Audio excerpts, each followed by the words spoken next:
Okey, geng. Ini cara proses membuat mancis. Kita standbykan kayu dulu. Kayu yang okey punya, ini kayu untuk bikin mancis punya, geng. Tengok. Okey, kita potong dulu dia punya kulit. Potong dulu. 1, 2, 3, 4, 5. Okey, siap potong, bersihkan. Okey, potong. Kita kasih kemaskan semua. Okey, masuk mesin. Sudah masuk mesin, kita kasih golong dulu.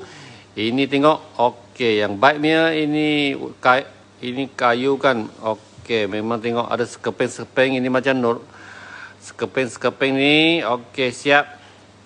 Ikut giliran. Okey, panjangkan dulu. Okey, ini kakak kasih pindah kat itu mesin. Okey, tolak. Okey, kasih rata dulu. Okey. Siap rata. Nanti kita kasih proseskan ni macam kasih masuk mesin ini. Abang ini kasih tolak masuk mesin. Okey, kasih potong dulu. Potong kasih itu mancis ni kecil. Lepas potong, okey, masuk sini periuk ini, kasih bawah matahari, kasih panas, kasih kering. Semua kasih kering dulu. Tengok kering. Okey. Gunung kaki kasih kacau dulu. Tenang sini, tenang sana. Okey, siap semua dah kering kan? Kita kasih masuk mesin lagi. Kasih goyang-goyang lagi.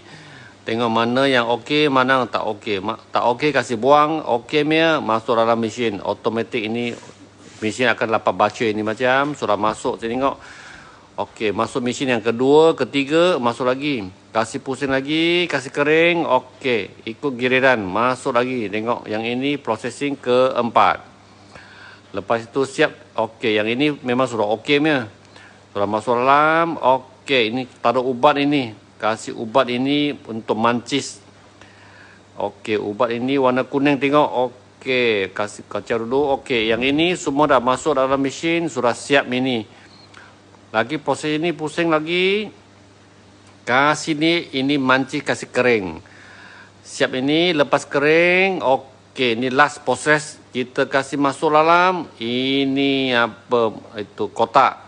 Kotak kecil ini siap. Okey, siap ini. Semua dah kemas. Kita sudah boleh keluar. Hantar pergi kedai. Itu proses membuat mancis, geng. AJ sini, geng. Okey.